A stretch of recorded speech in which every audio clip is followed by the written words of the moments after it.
So this is my second game, second match of the tournament. I'm playing against an opponent which I've already played several amount of times. He's strong. He's very strong. He's 1700, as you can see. I wanna say sometimes he's way better than he is in other days. So yeah, he's got good and bad days, like most of us really. I had an idea of what he was about to play. Let me find the paper back. I know he plays the French with the black pieces. So as an E4 player, I knew I was gonna face the French opening, and I did. He played E6. I always play this 2 knights variation these days. I used to play some B3 variation a while back, but now I'm settling on this 2 knights setup. I'm really comfortable with it. And he played C5, which is again not something that I really studied that profoundly, but it's there. It's what also the opponent was from the first match played. He had a decent amount of prep. I knew these were the good moves, and I played them. I was really more prepared for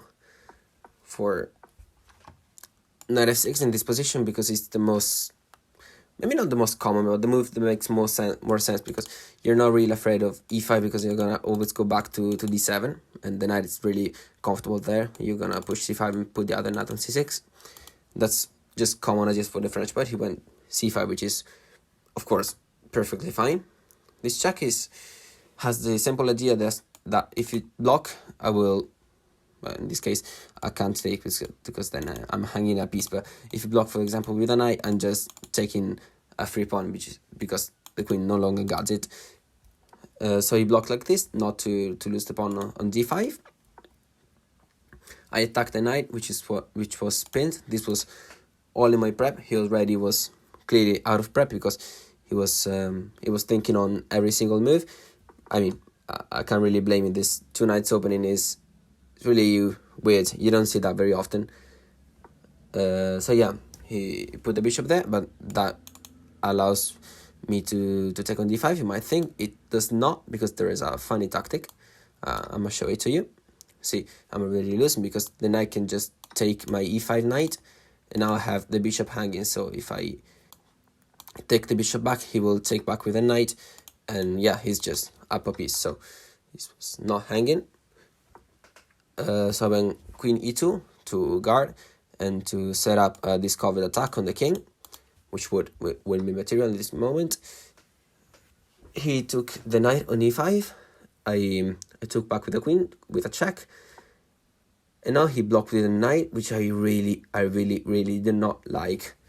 First of all, I thought that's just a free pawn. This is just a free pawn because you can take, of course, because it's pinned, and also the bishop is not really hanging because after knight d5, I'm gonna show you to you.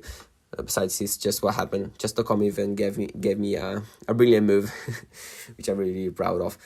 Point is, of course, if he takes the bishop on b5, I have this fork, and he has to move the king, and I want my material back with a pawn. So I'm just up a pawn, and his king is in the middle. I could not ask for more from the opening. I was really satisfied. I was even up on the clock. Maybe they have written it down. Yeah, around move 8, time was about equal because I think I spent a lot of time on this 95 move. There really wasn't anything else, but I don't know what I was thinking about. Always feels a little bit scary to sacrifice a piece against 1700, but yeah, I did it.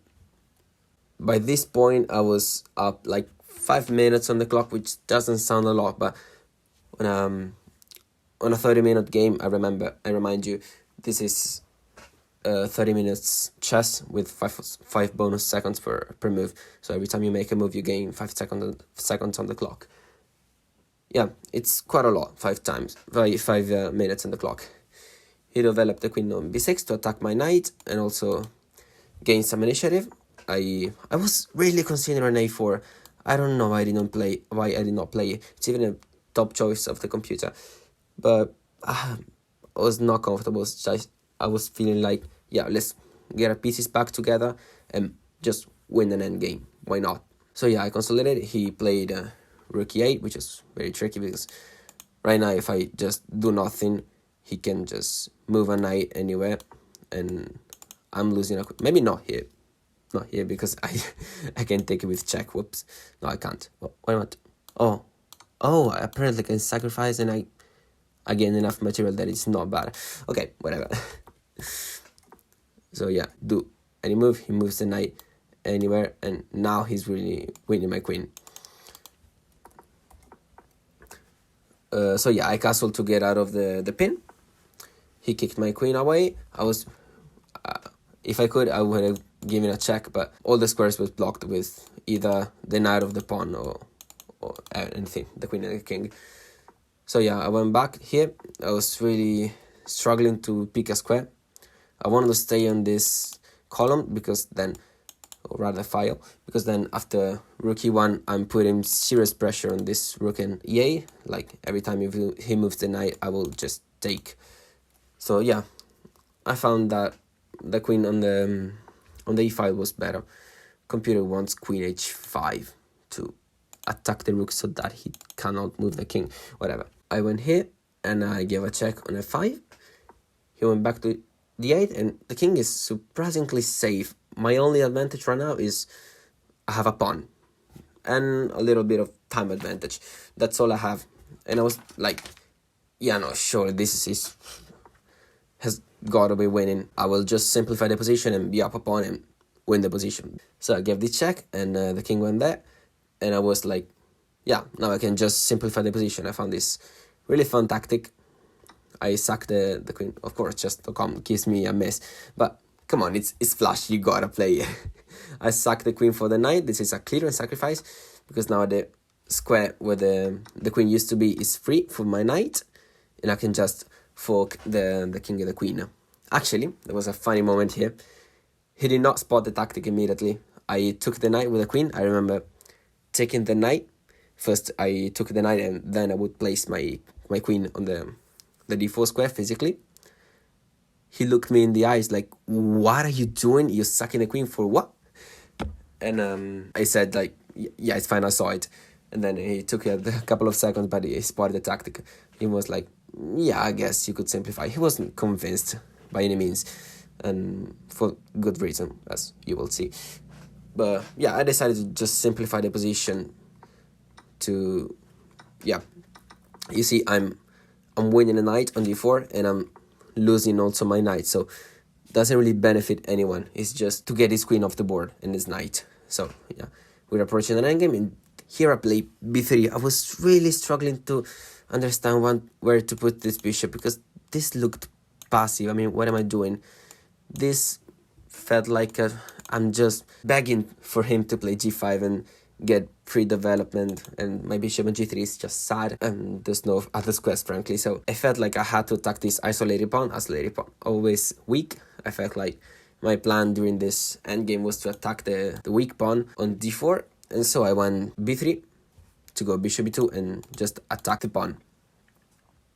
And here I blundered. As you can see on chess.com, he gives me a mistake. I blundered because he went bishop b5, and I completely miscalculated this move. This completely gets in my way of all my pieces. Now my bishop doesn't really have a good square, because even this is blocked. I don't have a better square to attack this pawn after this, and this I do not have a clear way to add another attacker. And worst of all, my e1 square is never ever available for the rook. So yeah, it's very tricky. I put the bishop on b2. He, of course, defended the pawn with a king, which is absolutely a great move. I played this kind of desperate a3, hoping that he would go on a5 and let me have a fork. He, obviously being a 1700, did not do it. He went with the bishop on d2. And yeah, this bishop is so strong here. Here I actually thought I had a tactic. Not really a tactic, but let me show you what I thought. I thought I have to attack the bishop, but if I do attack the bishop with the f1 rook, he might want to defend it, and this all happened in the game. I'm gonna be attacking the rook, and that's it. He has to move the rook. There's no square in the second rank, and I'm gonna be winning the bishop. This is what I thought back in this position. Of course, completely slipped out of my mind. You can just defend the rook with the other rook. And now this is super strong. I'm never gonna get rid of this double rook on the e file. This is devastating. My dark square bishop is absolutely useless. I do not understand why computer is only giving me minus 0.8, but I thought this was just very, very miserable position. I'm still up a pawn, I remind you. But yeah, it's just that uncomfortable. Then of course I tried to trade the bishop, and as soon as I played bishop c1, I stood up. I remember standing up, and I was like, nah, è finita, which means it's over. Because I immediately, after pressing the clock and running down the move, I saw immediately this just made in two, because after the bishop's on c1, rook is no longer guarding the e1 square. So yeah, this is checkmate. I blundered checkmate in two on the board. I don't know how this happened. He did not see. I don't know what kind of miracle happened. I played rook b1 because I have to move the rook. I know this is still checkmate, but I thought he didn't see it in the first move. On the first time, he didn't see it the first time. He's not gonna see it the second time, and indeed he missed it the second time. But this position is just way too miserable. This king is so. Yeah, I'm also no longer up a pawn. His king and rook are gonna be eating all of my pawns. My bishop's absolutely miserable. No moves. And furthermore, this e1 square is always so weak. This bishop is an absolute god. Yeah, I'm gonna lose this position. I resign this game. Also, after I blundered mate in two here, I was mentally, I did not believe there was any hope in this position. I was just, yeah, this game is over. Mentally, I could not believe anything was to be done. And yeah, after this unfortunate event, I resigned the game. So yeah, I am 2 wins and 1 loss. And I'm gonna see you for the second game against the same guy.